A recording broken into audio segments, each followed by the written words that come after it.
Hi. So, foundational pillar number 2.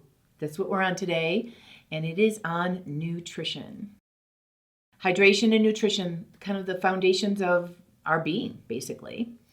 We live in an organic body. This is what we call an organic sort of gross body in yoga and Ayurveda, and we have to feed it. We have to feed it or it's not going to function. And so I'm going to ask you, how are you doing? How are you doing with your nutrition, your fuel, your choices over time? I'm curious because some days for me are really great and I'm really focused, and some days are not, as I am human, just as you are. I like this analogy. Have you ever heard it? It's eat to live, not live to eat. And so many people that I know, they either don't think about food at all, and so they just grab and go something, or they're hyper focused on the food based on going out to eat or what they feel like eating. But are you really looking at the nutrition of the food and the value of what you're actually eating? So I wanted to talk about that a little bit today. But first I wanted to ask you how you're feeling. So just like the hydration one, there are sort of symptoms, if you will, to follow and guide you as to, whether you're fueling your body properly, whether you have quality nutrition. So how's your energy? How's your energy throughout the day? Do you live in a healthy weight? Not what the ideal world society tells us, but healthy in your body. Do you feel healthy in your body? Do you have digestive problems or any kind of digestive issues? Do you get sick often? Do you have mood swings? How's your sleep? And finally, do you have good mental focus? There's many, many, many others, but this is sort of these are the key points, like day-to-day function. How are you doing? So my story around food is I'm one of those people that forget. I forget to eat. It's not really a priority a lot of times. I get out in the world and then all of a sudden I feel like, oh my gosh, my energy's way down.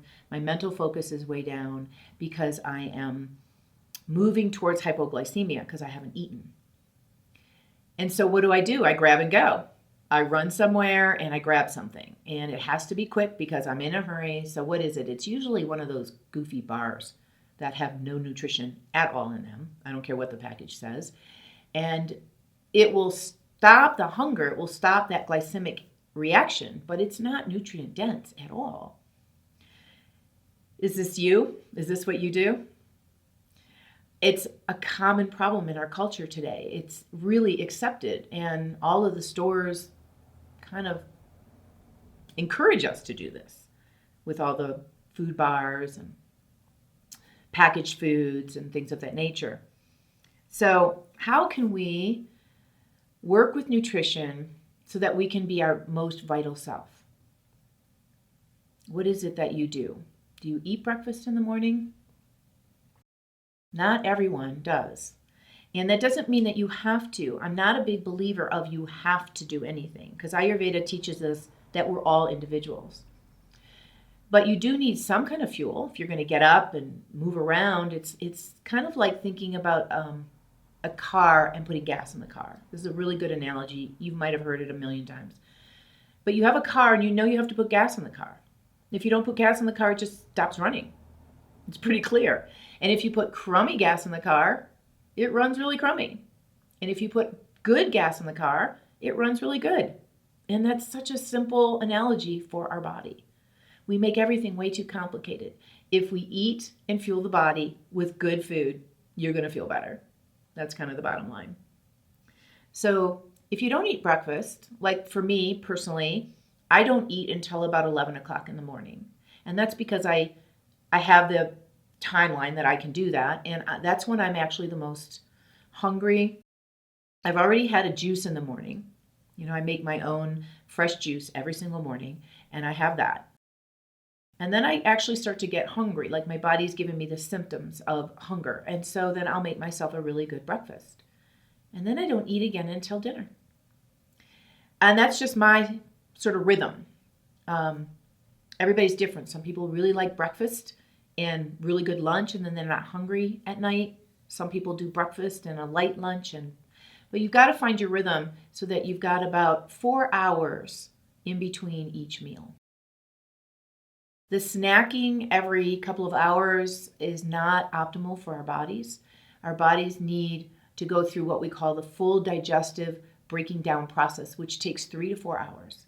So if you eat morning, Ayurveda tells us to eat breakfast at like 8 o'clock, no snacks, lunch around 12 or 1, no snacks, dinner around 5 or 6, done. That's the optimal, but everybody's different. So you have to find your rhythm. This is my teachings, is how can you find your rhythm. The second thing I want to talk about is, what to eat. The 3 areas, I guess I'll say, that I have found that people have a hard time with nutrition and fueling their bodies is, one of them is they just don't know what to eat.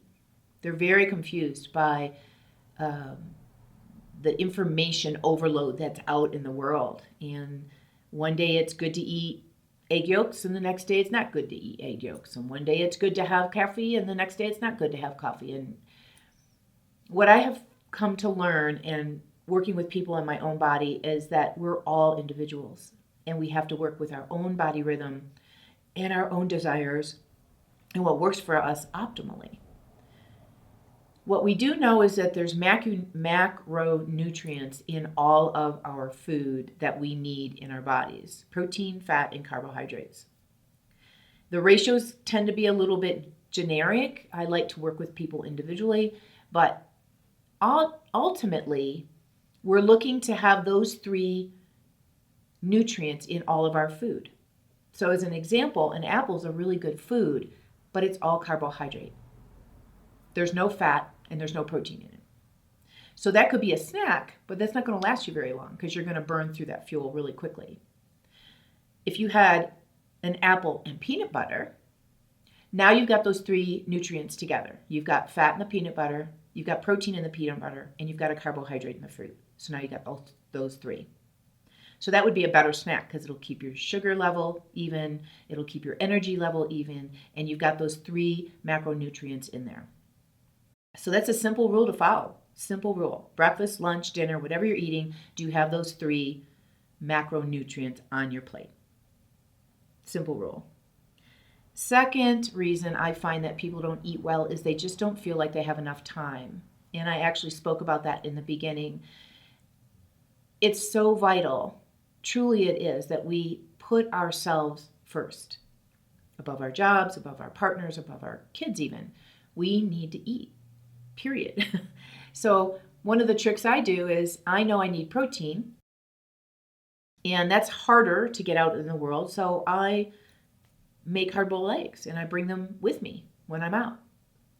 Or it's easy to eat that in the morning, with like a piece of sourdough bread, so that I'm getting a balance of those macronutrients. You might be different. You might want a full-on meal, but what do you do when you get out in the world? How do you handle your job, running around doing errands, meeting people after work for drinks? Like, how do you manage yourself? So the macronutrient tip is really a good one. Fat, protein, carbohydrate on your plate, or in your hand, if you will. And the other thing I would highly recommend is that you try the very best you can not to eat processed food. So when these nutritional bars that are everywhere, that's processed food. Just be careful. The third one is that people just forget to eat. That's one that I have to deal with. And the only way to kind of not forget to eat is to put it in front of you. On Sunday night, I know I'm going to work all day Monday. I'm making food for Monday morning to put in a little lunch bag to take with me in the car. Just like the hydration one, there's cues that you can give yourself, like leaving things out on the counter so you don't forget. because I'll work all morning and then all of a sudden it's time to go and I jump in my car and I don't have anything with me. So that's a common problem. Work environments are common because people will work through their lunch hour and they won't take the time to eat anything that's actually nutrient dense. They'll just grab a bar or a banana or something. And so the things I want you to remember about this is there's food that you can put in your mouth that will stop you from being hungry. And then there's nutrient-dense food that will actually help you feel optimal. I mean, this is a bigger conversation. We could go on for another hour talking about this. But I just want to give you these little tips. So macronutrients, fat, protein, carbohydrate, regular intervals, something that works with your rhythm, healthy non-processed foods as choices. The last couple things I want to mention is a rule that I follow called the 80-20 rule. So 80% of the time, you're doing the very best you can. You're preparing your food, you're eating well, and you're doing a really great job. And 20% of the time, you can kind of fudge it. So when I do the 80-20 rule in just about anything, I find that I balance myself out. It doesn't have to be perfect. We can't be perfect. We have varied lifestyles. The other thing I want to mention is supplementation. There's so much controversy around supplementation, just like there's a lot of controversy about nutrition and what to eat. Do I do keto? Do I do paleo? Do I do, vegan? Again, that's a deeper conversation, and it works more towards your personal constitution and what you need. There's no one diet for everyone. Supplementation is the same way, and we know that the nutrients in our food now are very diminished. They're very, very low, and all the experts recommend that supplementation is needed. So going to a doctor, talking to the doctor, finding somebody who can support good supplementation. I work with do-terra. I work with their supplementation program, and it's excellent. But whatever you do, supplementation is important. And the last thing I'll mention is that a lot of our eating comes from our belief systems about where we grew up, what we grew up eating, what we think is optimal and not. And I'll challenge you to educate yourself just a little bit more around this. And you can talk to me, you can talk to other professionals. It's important that we learn about nutrient-dense food and fueling ourselves optimally so that we can live A, really well vital health, B, not get sick, because we know that if we've got a good foundation, we're not going to get as sick as if we don't. And you'll just live a happier lifestyle. You'll just be happier. So nutrition, it's a huge topic, and I know you've probably got lots of questions. And so what I'd love you to do is to maybe put the questions in the comments. I will be following them. I will answer them. Please reach out to me if you want me to have more of a personal one-on-one time with you. I can do that. So subscribe to the channel. Stay with me for pillar number 3 is coming up, and it's another big one. It's on exercise, movement, and I look forward to seeing you next week. Have a great day.